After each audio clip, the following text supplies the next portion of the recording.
Yeah, then our coach said, "Oh, why don't you try and do some of the qualifying races? Because some of you have got some of the times, particularly in running and cycling." So I did a couple of qualifiers in 2024. Is that right? Yes, 2024, including Mallory Park. Yeah. And I mean, I got an email in in September saying I qualified, and it was like, wow, I Yeah. can't believe this. Amazing. So that was really a great boost for my self-confidence of thinking, oh my God, And that's the voice of today's guest, Renata Moriconi. From not being encouraged to do anything as a child, sporting wise, and being put off running by a PE teacher, after entering her into a cross country where she finished last, she's come a long way. I hope you enjoy Renata's story. It was great to chat to her, and I'm so pleased that she got in touch and wanted to come on the podcast and share her story. So that's coming up. So welcome back to the Agegroup Multisport podcast with me, Richard. This show, we've been doing it now for nearly 6 years, and it's where we dive into real stories with real athletes, people like you and me, and their real journey behind getting into age group racing for their countries.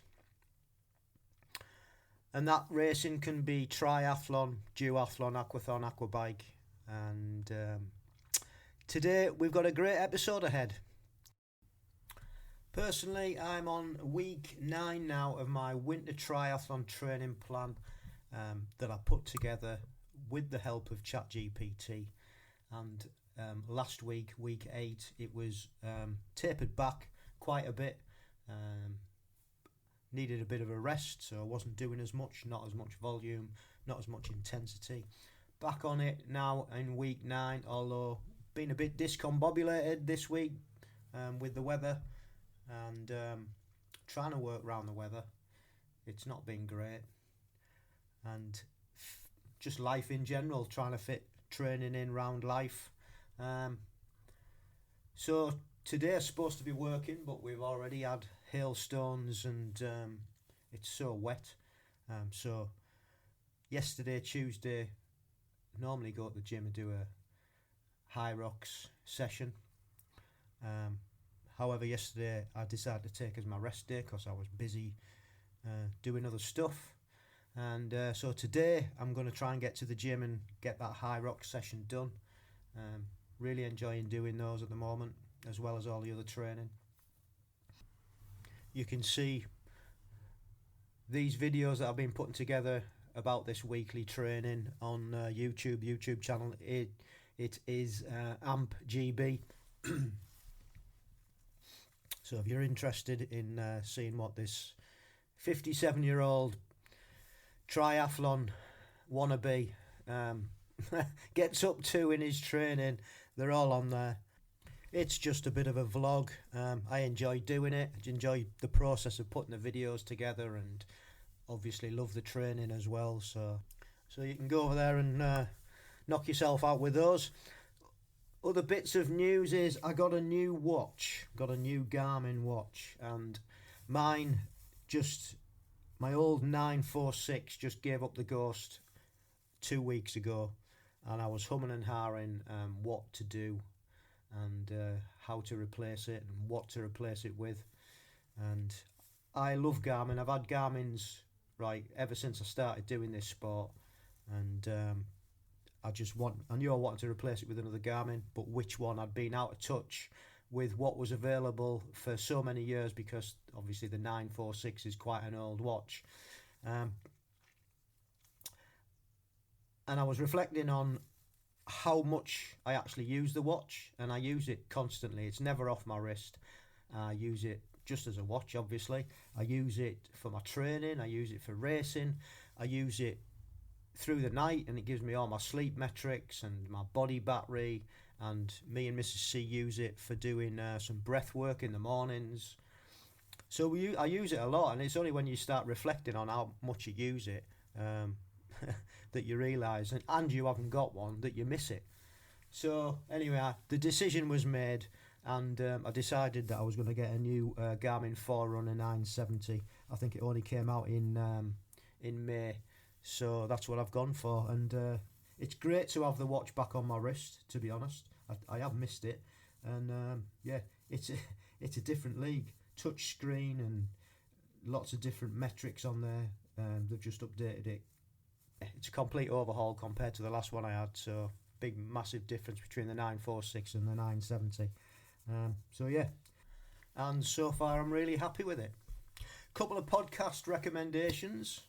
The first one is another episode from the Miles from Ordinary podcast with Jess Lamont and Bex Milne, and it's about a debrief about the World 70.3 women's race that Jess and Georgia Taylor-Brown took part in, and George is also on the podcast, so give that one a listen. It's quite entertaining. They are very funny, and I'll listen to their episodes as soon as they come out, pretty much every week, to be honest, because they're very entertaining.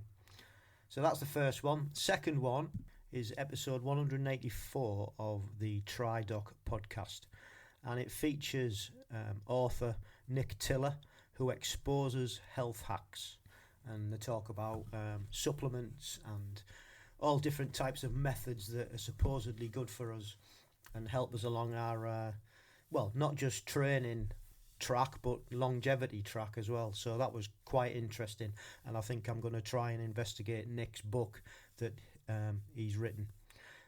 So yeah, recommend that. And did you see the T100 at the weekend? Wow. Women's race, absolutely fine, no problems whatsoever. It was a great race. Loved watching it. But what happened in the men's race? There was all sorts going on. Men doing extra bike laps, and then they're doing some of them are doing too few run laps. It was an absolute farce, to be fair, and it didn't shine a very good light on, well, yeah, T100 really, but the men's racing, it's, I mean, the women got it bang on, absolutely spot on, no issues whatsoever. Now, whether things had changed between the men's race and the women's race, and the T100 had sort the issues out, but it was completely farcical. At the end of the race, they didn't put the results out for ages, and what they decided to do was ask the athletes how they should decide on who won the race. And in the end, the right result did come out, but if you haven't seen it, see if you can find some highlights about it, because I've never seen anything. In all my years of watching triathlon, I've never seen anything like it. It was just a farce. So I would definitely recommend you go back, and if you haven't seen it already, watch that. Right, so we're on to the main event. A big thank you to Renata for coming on the podcast, and we got this done real short notice. We literally had the interview Tuesday night, and it's going to be out today sometime Wednesday. Fortunately, I'm not working, so I can get it turned around and get it published on Wednesday. I'm always looking for guests. I have got names down on a list, but we're still waiting to sort dates and times out. So if you're an age group athlete and you would like to come on the podcast and do as Renata's done, share your story and inspire others, please do get in touch. You can find all or hear the details at the end of the show how to do that. So here's Renata's story. I hope you enjoy it. We'll see you on the other side. So whereabouts in the world are you at the moment? So I'm in London, in North London. Okay. Is that where you live? Yes. Right. Okay. And I take it from the name and the accent, you're not originally from London. I'm not originally from London. I'm actually Italian. Italian, I thought so. Yeah. Whereabouts in Italy? So I come from central Eastern Italy on the central Apennine. So Okay, that's where I was brought up as a child. cool. And how long have you been over in the UK? Since 1997. Oh, So a good. very long A time, long, long time. Yeah. 28 years. 28 years, yeah. Yeah. You obviously like it. Yeah, I love it here. And do you get back home very often? Hmm. Couple of times, two, three times a year, depends. Yeah, yeah. Thank you ever so much for coming on and agreeing to do this. Really Yeah. looking forward to hearing your story. If you'd just like to introduce yourself, who you are, what you do, where you're from, that would be great. So hi, my name is Renata, and I live in North London, and I work in North London, so I'm quite lucky, and I work in the public sector, so I'm quite a senior manager in public sector, and that's in children and young people services. So that's been my career for quite a while. Yeah, cool. Yeah, so that's what I do during the day, and then obviously other side of the working day, I do quite a bit of training. Yeah. And what did you do growing up as a child, sport-wise? I didn't do anything. Right. So my story is that when I was kind of 12, I think 11, 12, so a long time ago, um, my PE teacher back home in Italy enrolled me in a cross country running race without telling me, and she only told me like 3 days before. So that was my a great humiliation because I wasn't prepared for it. I came last, and I decided that I was never going to run ever again in my life. And that kind of lasted several years, where I really resisted running. I did a little bit of swimming, but was very tentative. Swimming classes, very tentative. I didn't have very encouraging parents in terms of sports. And in fact, they were older parents and they were very protective. So I wasn't really launched out there and doing things. And I always found sports quite challenging. So that's how I grew up. And when I went to university, I decided to start doing yoga. So I've done yoga on and off for quite a long time, and I still practice today alongside my other training, which has been kind of the longest movement activity that I've done in my life, really. Hmm. And just on that, just on your yoga, because that intrigues me. Do you think that that has helped in taking up triathlon? I think what it's helped me with is to understand that I actually could do things that I thought I could never really do when I was a child. And also it's helped me in terms of understanding my body better, understanding my limits, and where I could push those limits, to what point I could push those limits. So that has been quite helpful. Yeah, because I know a lot of triathletes now do either Pilates or yoga. I myself have a routine which includes some of the yoga movement, and I do find that, especially first thing in the morning, it does completely just open you up, opens your body up, and you're ready for the day, really. Yeah, absolutely. And more recently, I've practiced quite a bit of Ashtanga, which is quite regimented, and is a series of asanas that you go through. So it's been quite useful for discipline. Mm. Yeah. And have you ever Definitely. have you ever tried yoga nidra? No, Okay. there's some kinds of yoga that rub against each other. Ashtanga are very particular people. Sorry. Okay. No, just thought I'd throw that one in there. Yeah, Completely why different, not?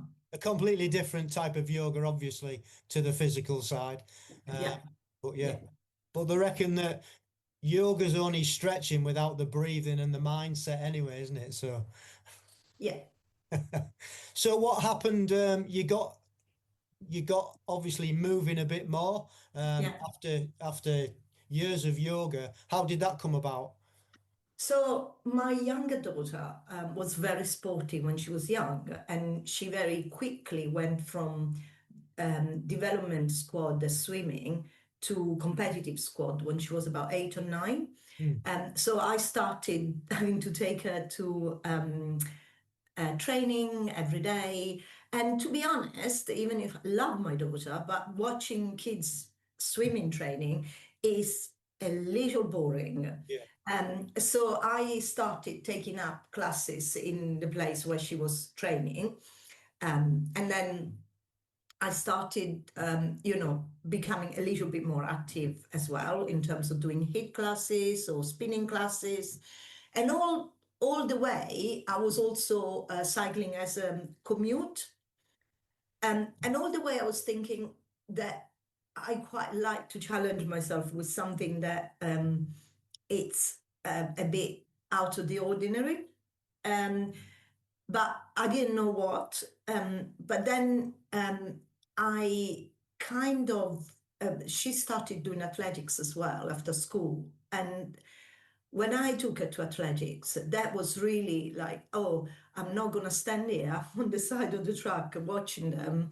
And when I can do something with the adults that they run in a running group at the same time. Yeah.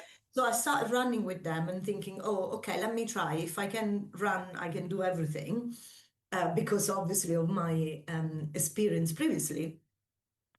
So I started running and with this group, and actually they were really supportive and very nice. So I got the running bag and I started running that evening, and then would run at the weekend by myself or with a couple of other people. Then through the swimming club, I met another mother who had been a runner in a younger age. So we started becoming running buddies, and then I joined running groups. So that all developed. But I was already about 43, 44.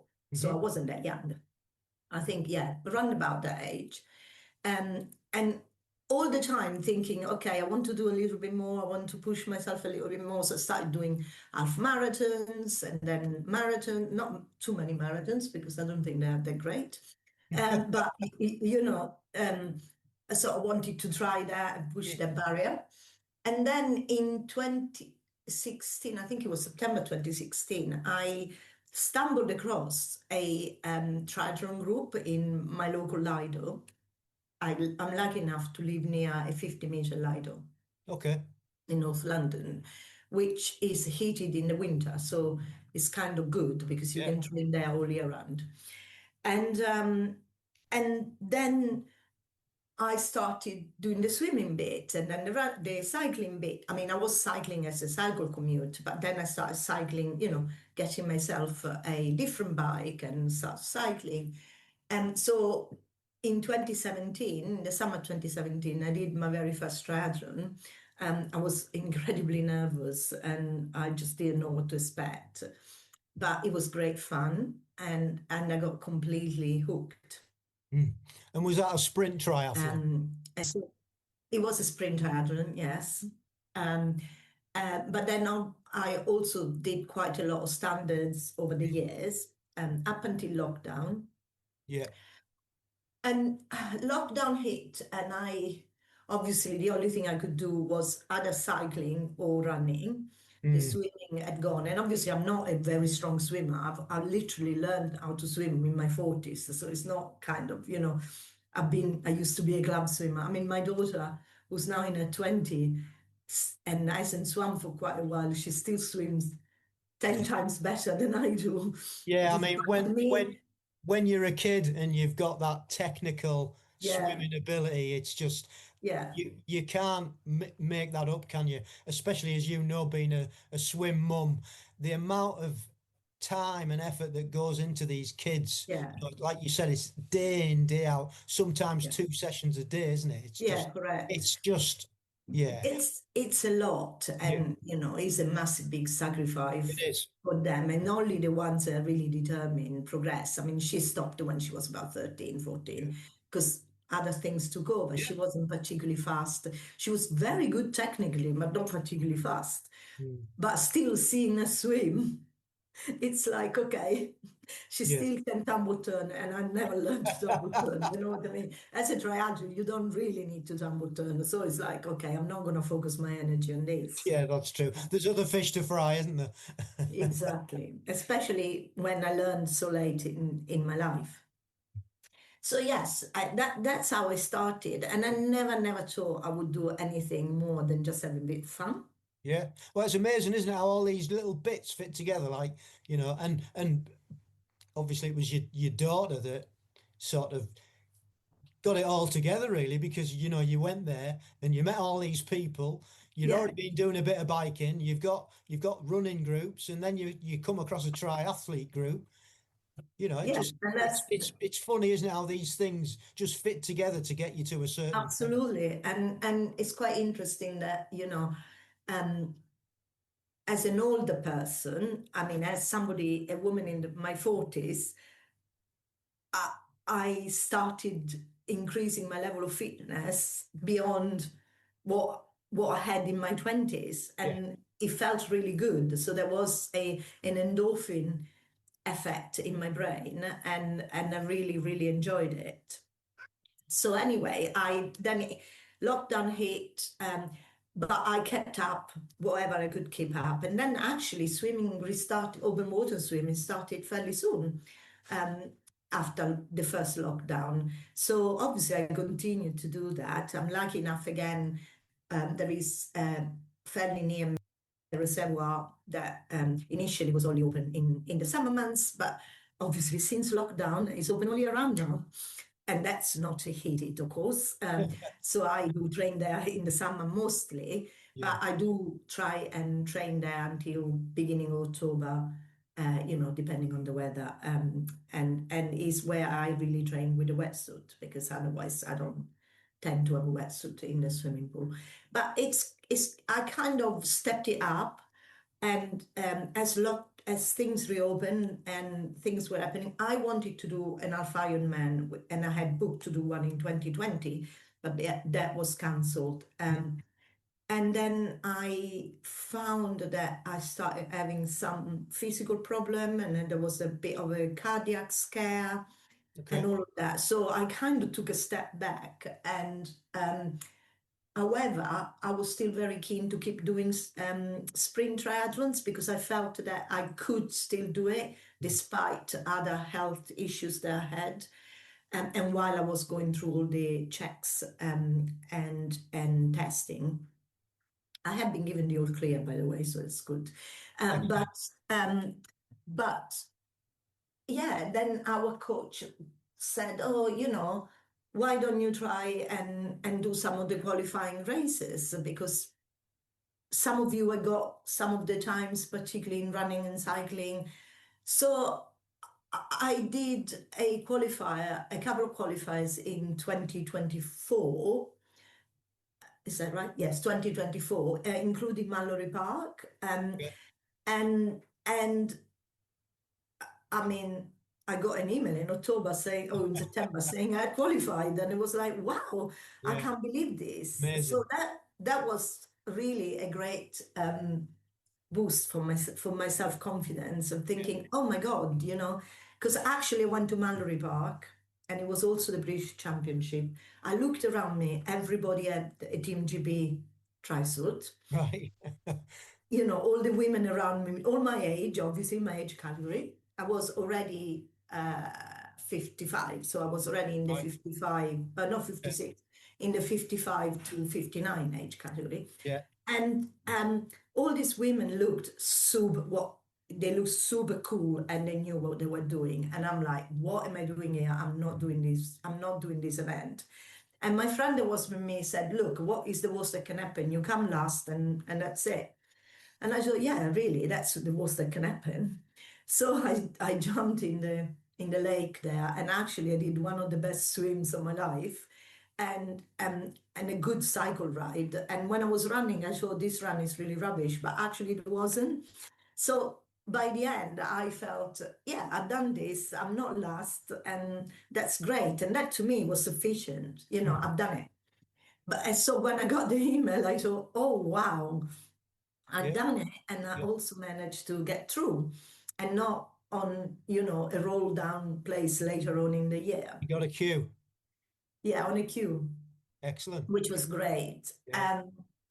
So yeah, and then and also then I obviously knew that the European Championship was going to be in Istanbul. So it's like, wow, that is amazing. I'm Mm, going to race in Istanbul and it's going to be incredible. yeah. So before we get to like, there's a couple of questions I want to ask you. Yeah, sure. Just going a bit further back, when you got into triathlon and you obviously upped your game and you were doing more Yeah. training and stuff, what did people around you think? Because obviously, was there anybody else in your family or your life that did So triathlon? my family really was just my daughters, because by then I had separated from my Okay. husband, and my parents sadly died because they were much older. So they were I don't think they really understood what was going on because they were like teenagers, Yeah, and they're too busy with themselves so of course. to think about their mom. So yeah, so it was mostly the circle of friends and those friendships that carried me forward, really. And the second question is, were there already age groupers in the triathlon club that you were associated with? Um, yes, a couple of friends that had qualified the year before. Okay. And because I've had problems with my health, I couldn't do it in 2023. So I had to wait 2024. Yeah. Yes, so they had gone to Vichy the year before, Mhm. in September 2024. So Yeah. there was already that vibe in the club, and they were both male and both quite, one quite a bit younger and the other in a younger age category. But and also there was one member in the triathlon club that has been doing age group in aquathlon for quite a while, Right. Yeah. and she was a great support for me, and she also sort of encouraged me to put my times in for aquathlon age group. And then on a roll down, I got into racing in Pontevedra last summer, basically. Did you enjoy it? I loved it. I absolutely loved it. I was worried. I thought that it would be all these fantastic people that do fantastic things, and these amazing people. They're all really amazing people, but actually they're really supportive. And I found that the whole atmosphere was incredibly supportive, and there wasn't um, there wasn't that sort of competitive edge that is quite detrimental to individuals. Yeah. Everybody was competitive, but everybody was also really encouraging. Yeah. So I really enjoyed the whole experience. I went by myself because in the end, my friend couldn't come for personal reasons. So I went there, I didn't know anybody. I'd never done this before. It was my first time, but I met so many people, and everybody was like, oh, yeah, this is great. Your first time, you love it. So yes, it was a really positive experience. Obviously, aquathlons are clearly for swimmers. Yeah. The times Yeah. are seems Yeah. quite random to Yeah. me. So I have put the times in again for next year, but I haven't got through in quarter 1. So I'm hoping for a roll down now, Yeah. because then I don't know what happened to me, but I was so excited that the season just gone. I didn't do any qualifying racing for track. Right. And I just felt, why didn't I do any? And I was so focused on Istanbul that I sort of dropped the ball in a way.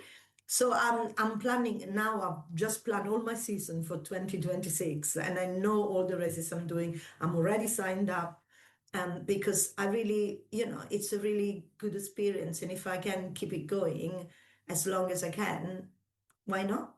Why not, indeed? Well, that's a fantastic story, and you've come a long way in such a short time as well. And Yeah. aquathon's a great way of getting into without doing races, as you know. You can just put your time in, so you don't miss out. Um, Yeah. But yeah, it's great to hear that you've got it all planned up. So well done for Yeah, that. So we'll I'm move planned on. up this year. Yeah, we'll move on to the quick fire questions because I know you've got to dash off. So the first one is, what's your favorite bit of kit? Oh, wow. Um, I have a bit of a fancy for tri-suits. Yes, tri-suits probably. What's your Yes. favorite tri-suit that you've got? Well, the actual hub age group tri-suit, I quite like it. I didn't think I would, but Yeah, actually it's really comfortable, I have to say. There's been a lot of discussion about yeah, this new dry suit, like everything, yeah, yeah. in the various groups. But I thought, no, it's great. It's Oh, good. It works for me. It's hard to put on, but once it's on, it's like, yeah, brilliant. It is very flexible. Yeah. well, that's nice to hear. That's nice to hear. Some positivity for a change. Also, yeah, feedback to Hub. Yeah. What does a week of training look like at the moment for you? So I do pool training 2 to 3 times a week. With two different clubs actually, because one club gives me some things and the other gives me other things. And then I run with a running group, a local running group. So I'm gonna go running after this Cool. tonight, and I run with them on Thursdays, and then I do my usual park runs when I can, and or a bit longer runs during the week by myself or with friends.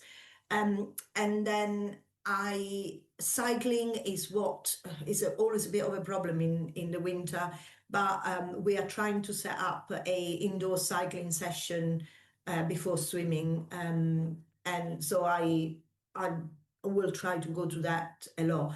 I mean, I commute on my bike every day, but obviously it's very different. And when I can, I try and go out on rides. I do not have a um, Turbo you know, trainer. yeah, that's it. The word I was missing the word, the turbo trainer. Yeah, yeah. Um, and I'm in two minds about getting one. I like cycling outside, like running. I don't like running on the treadmill. I never run on the treadmill. I always run outside. So I'm not a great fan of those high-end gadgets. But obviously in the winter in the UK, it's a bit difficult to go cycling every weekend. But then come March, April, I do a lot of cycling at the velodrome Cool. or Regent's Park, which is very famous with London cyclists for Yeah, going yeah. round and round in circles, literally. And sometimes I do longer runs, going out town. Longer cycle rides going out of town. So I try, but I know that I probably should do a lot more indoor cycling just to get. And I also fit in some couple of weeks times a week gym session for strength because Cool. obviously at my age, I really need to do that because I can see that my muscle mass, it's difficult to keep my muscle mass as good as it was 5 years ago, for instance. I've noticed a great difference, which is it worries me a little bit because obviously I went from not much of a muscle mass to quite a good, strong muscle mass. And then I need to use, some supplements like creatine, Yeah. and I need to lift weights anyway. And so I try to fit in a couple of sessions a week. Well, that sounds awesome. It sounds like you know what you're doing, and you've got Yeah, it all well, balanced I out. try. Yeah, I mean, that sounds really good. Right, final question is, what's your long-term goal? Oh, I try not to have long-term goals Oh, because life has always been so unpredictable for me that I rather not. I want to keep doing this as long as I can, and I'm trying to keep myself as fit and healthy as I can so that I can do it. But I always knew that if everything else fails, the swimming and yoga would always be there for me yeah. because obviously the impact on the body it is very different. So I'm trying to concentrate on my swimming as well and get that little. I need 5, 6 seconds better um, to really get where I want to. So that's what I'm focusing on. And it's not so long term, it's just now. Yeah. Cool. Well, listen, good luck with it all. Good Thank luck with you. your potential qualification for next year and your races that you've got planned for next year. Yeah. And I'll be watching you. Um, Are you on Facebook mainly or Instagram or neither or Yeah, I'm on Facebook and I'm Facebook? on the age group, obviously Cool. Facebook group. Yeah. Yeah, excellent. Well, lovely to meet you. Thanks for your Nice to meet time. you too. I'm going to let Th- you go because I know you've got a running club to Yeah, get they're to. locking me in otherwise. So. Yeah. Thanks ever Thank so you very much. much. All right. Bye. Nice to meet Bye. you. Bye. Thank you. Bye bye. Bye. Bye. Bye. What a great story. And thank you for sharing, Renato. And it just goes to show, no matter what age, having no sporting background, Renata just shows what's possible. And like I said during the episode, it's amazing to me that how little things all work together to get you to a certain place. You know, like taking a daughter to swimming and athletics, and then starting to run herself, and riding to work on a bike, and all these little things, and then turning up to a lido, and there's a tri club there. You know what I mean? It's just like it's almost as if something's conspiring to get her to where she needed to be. I just find it fascinating. So thank you once again, Renata, for coming on and sharing your brilliant story. Really enjoyed chatting to you. So that's it for another episode. Thanks for taking your time out to listen. Much appreciated. As I said earlier, we are always looking for guests. Don't ever be put off. Your story is as good as anybody else's, and it's worth sharing because you're going to inspire people no matter what. So please do get in touch and share your story. Please drop us a line via email at agegroupmultisportpodcast@gmail.com. We are on Instagram at amp_podcast. We're on Facebook at Richard Joseph Conway, and we have our own YouTube channel, which is AmpGB. So please do get in touch and come on the pod. Until next time, don't forget, stay safe, keep training, and love the process.